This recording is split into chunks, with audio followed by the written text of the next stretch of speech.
মদিনার বাজার দিয়ে নবীজি যাচ্ছেন, নবীজির একটা ওট পছন্দ হয়েছে। তো নবী ওটের মালিকের কাছে গিয়ে জিজ্ঞেস করলেন, ভাইয়া এই ওটটার দাম কত?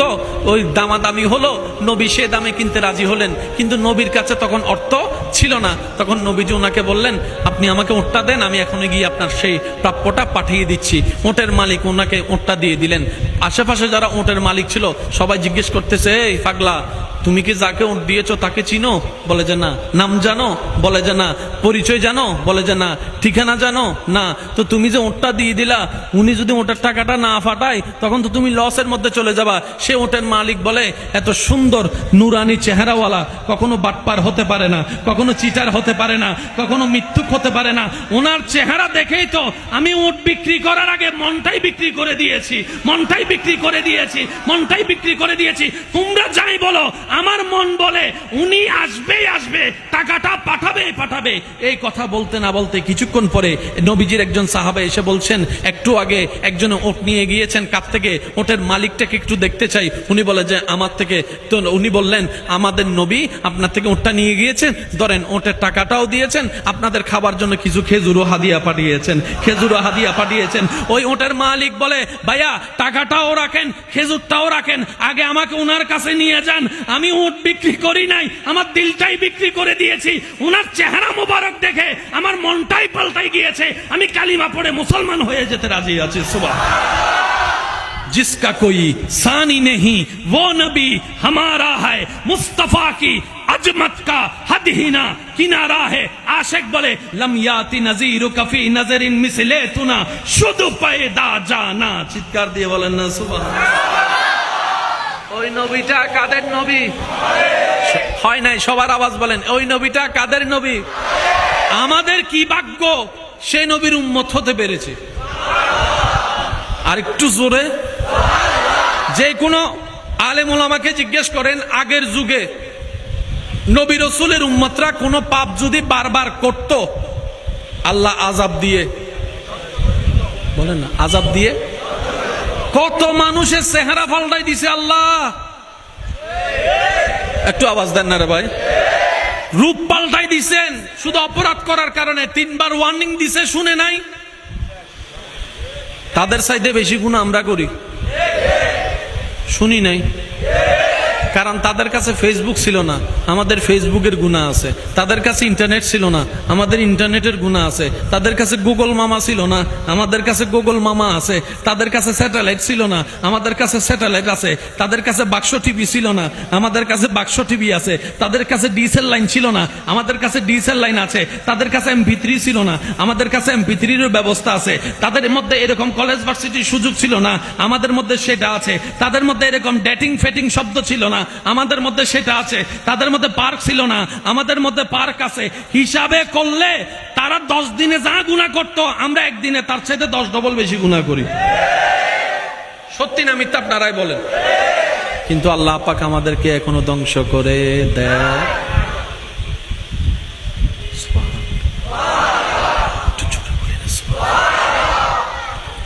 তো জমিনে আল্লাহকে বলে, আল্লাহ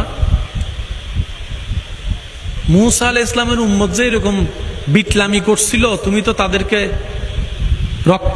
ফানি রক্ত বানায় দিয়েছো, ব্যাঙের আযাব দিয়েছো, উকুনের আযাব দিয়েছো। আল্লাহ এগুলারে কিছু দিবা না? এগুলারে কিছু দিবা না? জমিনে বলে যে আল্লাহ ওদেরকে দিছো, আমি দেখছি। সূর্য বলে যে আল্লাহ নূহ আলাইহিস ইসলামের উম্মতরে যে তুমি বন্যায় বাসায় দিছিলা, আমি দেখছি, শুধু গুনার কারণে। আসমান বলে, আল্লাহ এই পৃথিবীর মানুষ 2024 সালের সারা বিশ্বের মানুষ দিন দিন গুনাহ শুধু বাড়তেই আছে, তওবা তো করেই না, মাফও চায় না, উল্টারও বেয়াদবি বেশি করে। ভুল করছি তো কি হইছে, তোর বাপের খাই না ফরি বলে আবার উল্টা। আসমান বলে, জমিন বলে, আল্লাহ আকাশ বলে, সূর্য বলে, চন্দ্র বলে, ও মওলা এত অপরাধ করে তুমি আযাব দাও না কেন? এত ভুল করে আযাব দাও না কেন? আগের যুগের মানুষেরা প্রেম করতে ভয় পাইতো। আজকে থেকে 30, 40, 50 বছর আগে সিটির প্রেম ছিল, তখন এরকম সুযোগ ছিল না।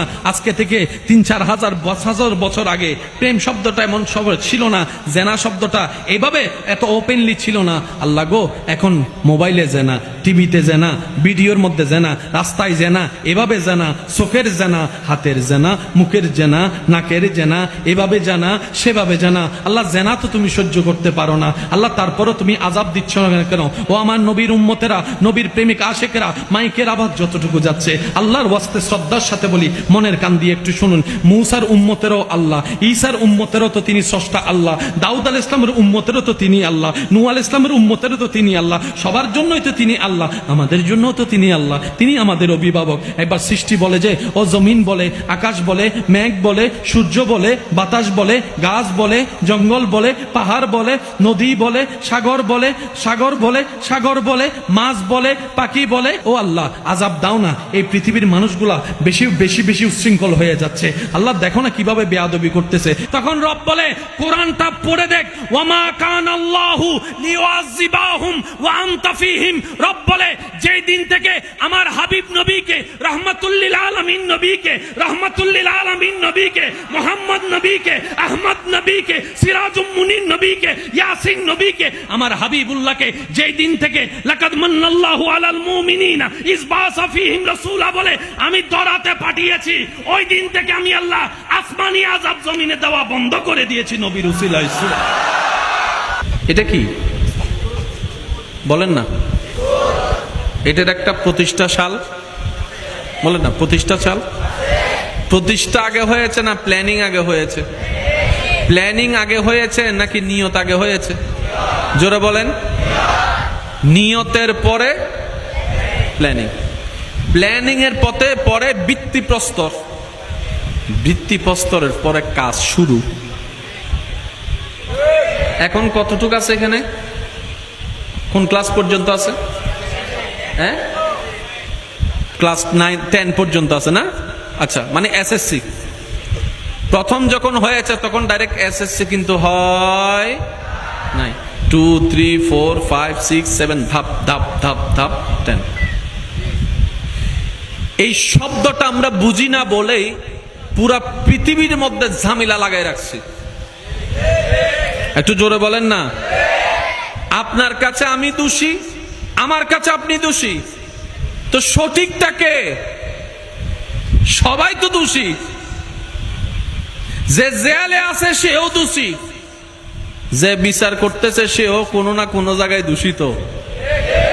একটু জোরে বলেন না রে ভাই। যে মামলা দিছে সেও কোনো না কোনো কাজের জন্য দোষী। যেই উকিলে লড়তেছে, দুনো পক্ষের উকিল, কোনো না কোনো কারণে সেও তো দোষী। কথা বলেন ঠিক কিনা? সেজন্য মনে রাখবেন, যতক্ষণ পর্যন্ত আমরা আহকামুল হাকিমিনের দরবারে যাব না, ততক্ষণ পর্যন্ত পরিপূর্ণ ন্যায় বিচার 100 পাওয়া সম্ভবপর নয়। তাই তো আল্লাহ মুসলমানদের জন্য কিয়ামতের ময়দানে হাসরের বিচারের ব্যবস্থা করে দিয়েছেন, যেন বান্দারা ন্যায় বিচার পায়। তাহলে হাসরের ময়দানেরও দরকার। এই দুনিয়াতে যারা ক্ষমতার সামনে কথা বলতে পারে নাই, টাকার প্রভাবে যারা কথা বলতে পারে নাই, তারা তো ন্যায় বিচার পাওয়ার অধিকার আছে। তো দুনিয়াতে তারা মামলা দিলে কেউ নেয়ও না। বলেন না, বলেন না, বলেন না।